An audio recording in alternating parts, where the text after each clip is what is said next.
생명보다 귀하다 나의 갈 길 다가도록 나와 동행하소서 주께로 가까이 주께로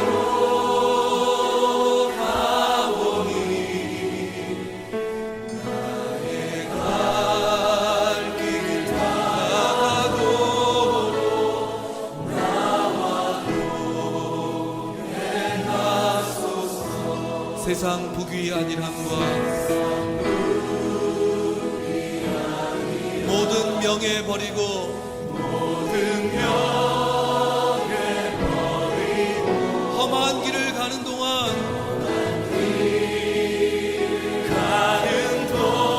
나와 동행하소서 주께로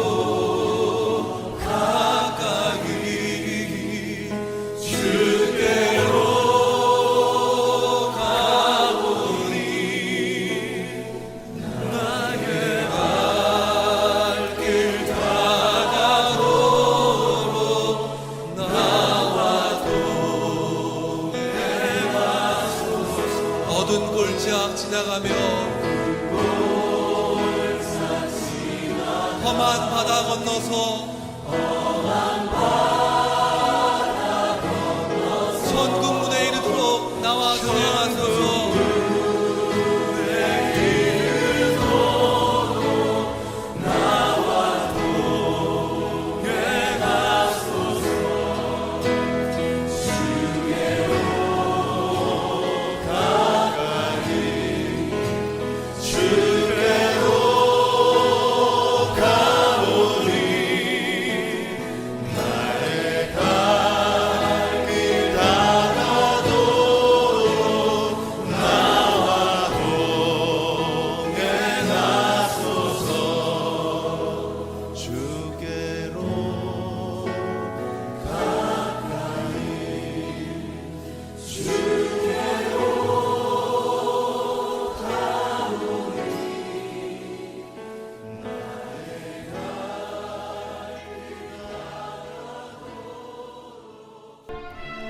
주 여호와께서 이같이 말씀하셨느니라. 군주가 만일 한 아들에게 선물을 준즉 그의 기업이 되어 그 자손에게 속하나니 이는 그 기업을 이어받음이오니와 군주가 만일 그 기업을 한 종에게 선물로 준즉 그 종에게 속하여 희년까지 이르고 그 후에는 군주에게로 돌아갈 것이니 군주의 기업은 그 아들이 이어받을 것임이라. 군주는 백성의 기업을 빼앗아 그 산업에서 쫓아내지 못할지니 군주가 자기 아들에게 기업으로 줄 것은 자기 산업으로만 할 것임이라. 백성이 각각 그 산업을 떠나 흩어지지 않게 할 것이니라. 그 후에 그가 나를 데리고 문곁 통행구를 통하여 북쪽을 향한 제사장의 거룩한 방에 들어가시니 그 방 뒤 서쪽에 한 처소가 있더라. 그가 내게 이르시되 이는 제사장이 속건제와 속죄제, 희생제물을 삶으며 소제제물을 구울 처소니 그들이 이 성물을 가지고 바깥들에 나가면 백성을 거룩하게 할까 함이니라. 하시고 나를 데리고 바깥들로 나가서 나를 뜰 네 구석을 지나가게 하시는데 본즉 그 뜰 매 구석에 또 뜰이 있는데 뜰의 네 구석 안에는 집이 있으니 길이는 40척이요 너비는 30척이라. 구석의 네 뜰이 같은 크기며 그 작은 네 뜰 사방으로 돌아가며 부엌이 있고 그 사방 부엌에 삶는 기구가 설비되었는데 그가 내게 이르시되 이는 삶는 부엌이니 성전에서 수종드는 자가 백성의 제물을 여기서 삶을 것이니라.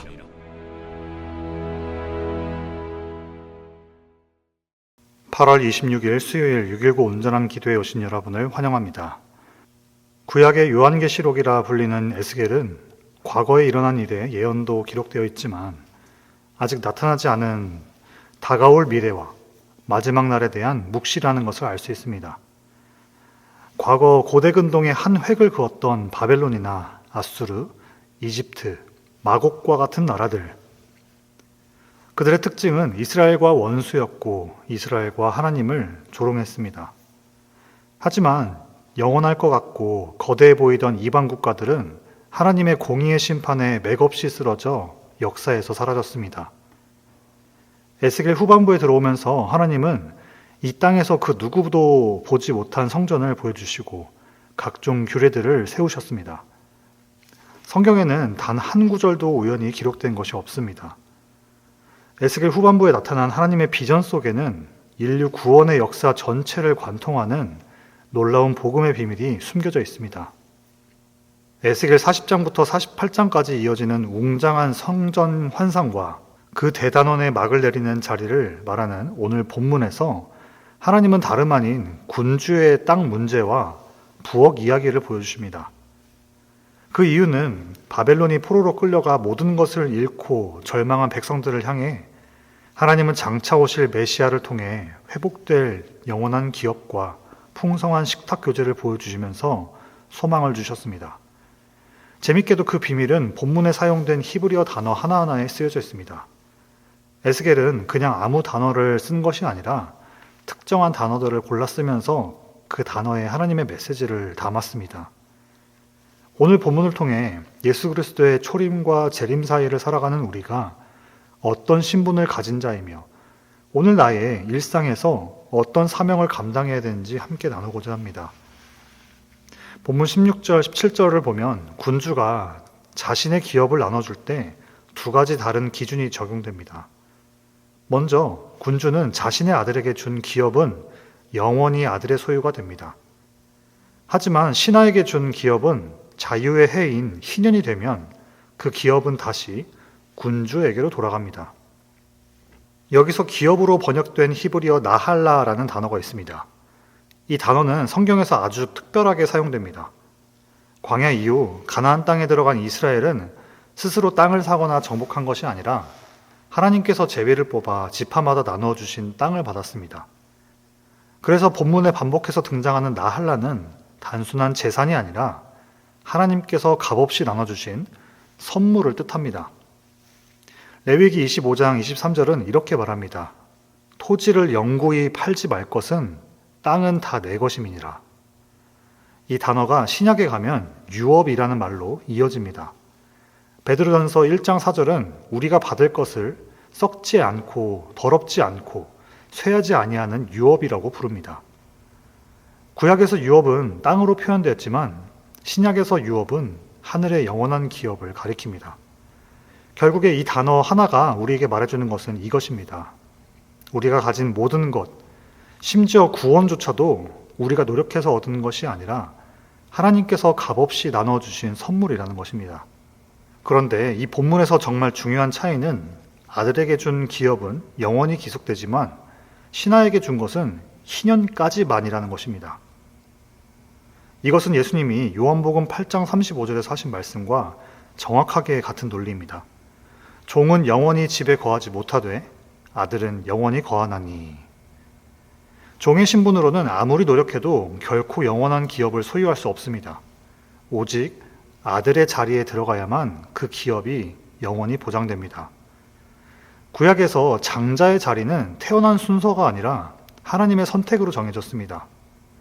장자 르우벤 대신 요셉이 장자의 몫을 받았습니다. 막내였던 다윗을 하나님께서 내가 그를 장자로 삼겠다라고 부르셨습니다. 아버지의 첫 태생이라고 해서 진정 유업을 이을 장자가 아니었습니다. 영적 장자라는 비밀을 하나님은 감춰두신 것입니다. 이 영적 장자권의 완성은 바로 예수 그리스도이십니다. 그리스도는 많은 형제 중에서 맏아들이 되셨고 그분의 십자가와 부활을 통해 죄의 종로를 타던 우리가 이제 하나님의 자녀로 입양되었습니다. 종에게 주어진 왕의 위협은 희년이 되면 빼앗깁니다. 하지만 복음의 은혜로 하늘 아버지의 아들 된 우리에게 주신 구원과 생명은 결코 흔들리지 않습니다. 그리고 빼앗기시면 안 됩니다. 우리는 예수님 안에서 이미 하늘의 기업을 물려받기로 도장이 찍힌 영광스러운 하늘의 장자입니다. 믿음의 선조들에게 왜 하나님의 구원과 하늘의 신령한 복이 이어졌는지 안다면 우리가 하늘의 영적 장자권을 얻는 지혜를 구할 수밖에 없게 될 것입니다.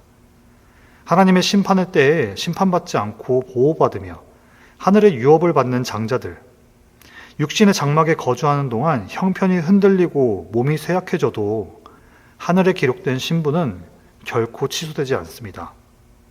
우리 모두가 그 장자가 얻을 영광을 취할 수 있으시길 축복합니다. 17절에 자유의 해에서 자유로 번역되는 히브리어는 데로르입니다.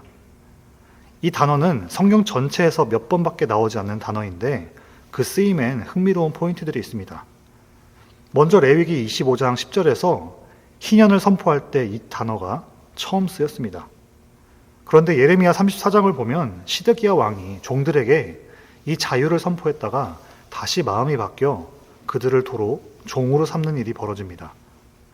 레위기와 다르게 사람이 선포한 자유는 이렇게 쉽게 취소될 수 있는 거짓된 자유였습니다. 장차 오실 메시아에 대한 예언의 말씀 중 포로된 자에게 자유를 선포할 것이라는 말씀을 잘 아실 것입니다. 그리고 누가복음 4장 18절 19절에서 예수님은 바로 이 이사야서를 펼치시고 자신이 그 예언의 성취라고 선언하십니다. 먼저 나눈 장자를 빗대어 말할 때 거짓된 자유 선포를 외친 시드기야는 실패한 장자였습니다. 반대로 예수님은 하늘의 유업을 가진 자로서 진정한 자유의 선포를 하셨습니다. 예수님께서 선포하신 선포는 결코 취소되지 않는 참된 자유입니다. 예수 그리스도의 십자가를 통해 죄에 묶인 우리에게 영원한 희년인 진짜 자유를 자기 백성에게 주신 것이 성취되었기 때문입니다. 그런데 영원한 기업을 약속받은 군주에게 하나님은 매우 엄격한 명령을 내리십니다. 18절, 군주는 백성의 기업을 빼앗아 그 산업에서 쫓아내지 못할지니라. 이 본문 바로 앞장인 45장에서는 왕이 하나님께 드리는 예물이 나옵니다. 이 본문 바로 앞장인 45장에는 왕이 하나님께 드리는 예물이 나옵니다. 그리고 46장에는 왕이 신하에게 주는 선물이 나옵니다. 흥미롭게도 이 두 표현은 히브리어로 같은 어근에서 나온 단어입니다. 즉 성경 저자는 하나님께 드리는 헌신과 이웃에게 베푸는 나눔이 결국 같은 뿌리에서 나온다는 것을 언어로 보여주고 있는 것입니다. 이것은 예수님이 말씀하신 가장 큰 계명, 하나님 사랑, 이웃 사랑하라는 명령이 결국 하나라는 말씀의 구약적 뿌리를 알 수 있습니다. 진짜 예배는 반드시 이웃을 향한 나눔으로 흘러가야 합니다. 열왕기상 21장엔 나봇의 포도원 사건이 있습니다. 아합 왕은 나봇의 포도원을 갖고 싶어 했습니다. 나봇이 이는 내 조상의 유산이라 당신에게 줄 수 없나이다 라며 거절하자 아합은 여왕 이세벨의 계략으로 나봇을 죽이고 그 땅을 강탈했습니다. 왕이라는 지위를 이용해서 힘없는 백성의 삶의 터전을 짓밟은 것입니다. 에스겔 46장을 통해 바로 이 비극을 다시는 반복하지 않겠다는 하나님의 선언입니다. 18절의 산업이라는 단어는 히브리어로 아훗자인데 이 말은 원래 굳게 붙잡다라는 동사에서 나왔습니다. 즉 이 단어 자체에 함부로 빼앗겨서는 안 되는 굳게 붙들린 것이라는 뜻이 담겨 있습니다. 사람이 자기 땅을 붙잡듯이 하나님도 자기 백성을 굳게 붙드십니다. 아무도 그들을 내 손에서 빼앗을 수 없느니라. 아무도 그들을 아버지 손에서 빼앗을 수 없느니라. 요한복음 10장 28, 29절 말씀. 예수님께서 하신 말씀과 같이 우리의 산업이자 우리의 구원은 그 누구도 빼앗을 수 없을 만큼 하나님께서 단단히 붙들고 계신 것입니다. 여기서 우리는 성경에서 말하는 법 앞에 평등이라는 원리를 만납니다. 하나님 앞에서는 왕이나 백성이나 동일한 법의 적용을 받습니다. 왕의 소유조차 하나님께서 세우신 희년의 법 앞에서 예외가 없습니다. 진정한 메시아적 통치는 권력의 남용이 아니라 율법을 빠지지 않고 다 지키는 게 중요한 것이 아니라 온전히 지키는 데 있음을 이 본문은 미리 보여줍니다. 이 군주의 모습은 철저히 낮아지신 예수 그리스도의 겸손으로 완성됩니다. 만왕의 왕이신 예수님은 자신의 특권을 주장하지 않으셨습니다. 도리어 종의 형체를 가져 십자가에 죽기까지 복종하셨습니다. 그렇다면 예수 안에서 영적 장자가 된 우리는 이 땅에서 어떻게 살아가야 할까요? 우리는 내 지위나 힘을 이용해서 타인의 몫을 짓밟는 세속적인 방식을 버려야 합니다. 갑질이라는 말이 있습니다. 부정적인 표현입니다. 주로 돈이 많거나 나이나 직위가 높을 때 법과 제도의 허점을 이용하는 그릇된 인식으로 개인이나 공동체를 괴롭힙니다. 갑질이라는 표현으로 규정했을 뿐이지 그리스도인인 우리도 세상에서 비슷한 모습으로 살지 않을까요? 빚진 자를 용서하고 무너진 이웃을 돌보며 십자가의 겸손을 삶으로 실천해야 합니다. 그것이 곧 특권을 내려놓고 이웃을 섬기는 왕 같은 제사장의 삶입니다. 이제 에스겔의 환상은 성전의 가장 깊은 곳을 지나 19절부터 24절에 묘사된 부엌으로 향합니다. 웅장한 성전 환상 전체 결론이 다름 아닌 부엌이라는 사실이 독특하지 않으신가요? 본문을 보면 제사장을 위한 부엌과 백성을 위한 부엌이 엄격히 나뉘어 있습니다. 이는 백성들을 함부로 다가갈 수 없는 거룩함으로부터 보호하려는 하나님의 배려였습니다. 성경 원어를 보면 거룩한이라는 단어가 반복해서 등장하고 공간 하나하나가 구별되었다는 표현이 함께 쓰입니다. 즉, 그 시대의 거룩함은 등급이 매겨져 있었고 누구나 아무 곳에나 다가갈 수 없었습니다. 그런데 히브리서 9장 8절은 이렇게 말합니다. 성령이 이로써 보이신 것은 성소에 들어가는 길이 아직 열리지 아니한 것이라. 옛 언약 아래에서는 제사장만 지성물이 있는 곳에 다가갈 수 있었습니다. 그러나 예수님이 십자가에서 죽으실 때 성전 휘장이 위에서부터 아래로 찢어졌습니다. 그 순간부터 우리는 더 이상 멀리서 바라보는 자들이 아니라 담대히 은혜의 보좌 앞에 나아갈 수 있게 되었습니다. 에스겔의 부엌이 보여준 제한된 거룩함은 십자가로 활짝 열린 지금 우리가 자유롭게 나아갈 수 있게 된 특혜를 받아 그 은혜가 더욱 빛나게 만들어주는 모습입니다. 20절 제사장을 위한 안뜰 부엌에서는 지극히 거룩한 제물, 곧 속죄제와 속건제를 삶습니다. 이것은 그리스도께서 단번에 이루신 완전한 속죄를 예표합니다. 오직 자기의 피로 영원한 속죄를 이루사 단번에 성소에 들어가셨느니라. 히브리서 9장 12절 말씀. 에스겔의 반복되는 제사는 결코 완결될 수 없는 그림자였지만 그리스도는 자신의 피로 영원히 그것을 이루셨습니다. 바깥들 내 모퉁이의 부엌은 백성들이 함께 성물을 나누어 먹는 풍성한 언약적 교제를 상징합니다. 사도행전 2장 초대교회가 날마다 떡을 떼며 함께 모였던 것처럼 오늘 우리가 나누는 성찬과 식탁 교제는 바로 이 에스겔의 부엌에서 예표했던 것의 실제적인 성취입니다. 이스라엘의 3대 절기를 생각해 보십시오. 6월절은 어린 양의 피, 곧 엄격한 속죄로 시작하지만 그 흐름은 결국에 초막절에 풍성한 식탁 공동체로 완성이 됩니다. 에스겔의 성전 역시 마찬가지입니다. 희생제사의 속죄를 넘어서 백성들이 함께 거룩한 음식을 나누는 화목의 축제로 나아갑니다. 이것은 궁극적으로 요한계시록 19장의 어린 양 혼인잔치에서 완성될 하나님의 구원 계획을 미리 보여주는 그림입니다. 그날이 오면 우리는 더 이상 음식을 준비할 필요 없이 영원한 잔치에 참여하게 될 것입니다. 저는 이 날이 너무 기다려지고 우리 모두 이 모임에 들어가기를 소망합니다. 그러나 그날이 오기까지 아직 완성되지 않은 이 샌드위치 같은 낀 세대 속에서 우리에게 맡겨진 사명이 있습니다. 바로 우리의 일상을 성전 부엌으로 삼는 것입니다. 가정과 직장에서 이루어지는 인간관계를 맺는 우리의 삶은 진리의 말씀을 요리하고 나누는 영적인 부엌이 됩니다.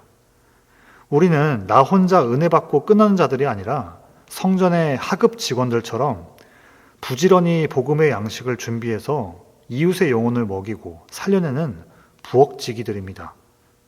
멋있는 표현으로 복음 셰프가 되는 것입니다. 그래서 오늘날 예수님이 이곳에 오셔서 함께 잡수시는 메뉴는 볶음밥이지 않을까 합니다. 여러분, 오늘 우리는 에스겔 46장의 토지법과 부엌 설계도 속에 새겨진 히브리 단어들을 따라가면서 놀라운 복음을 발견했습니다. 기억하시나요? 기업을 의미하는 나할라는 우리에게 구원이 우리의 노력의 대가가 아니라 하나님의 선물임을 말해주었습니다. 자유를 의미하는 데로르는 시드기야의 거짓 자유와 달리 그리스도께서 선포하신 자유는 결코 취소되지 않는다는 것을 말해주셨습니다. 소유를 뜻하는 아후자는 우리의 구원을 그 누구도 빼앗을 수 없도록 하나님께서 굳게 붙들고 계심을 말해주었습니다. 그리고 구별되고 등급지어진 거룩함의 언어는 십자가로 그 모든 벽이 무너지고 우리가 담대히 하나님께 나아갈 수 있게 되었음을 말해주었습니다. 이 모든 단어들이 가리키는 우리의 정체성은 하나입니다.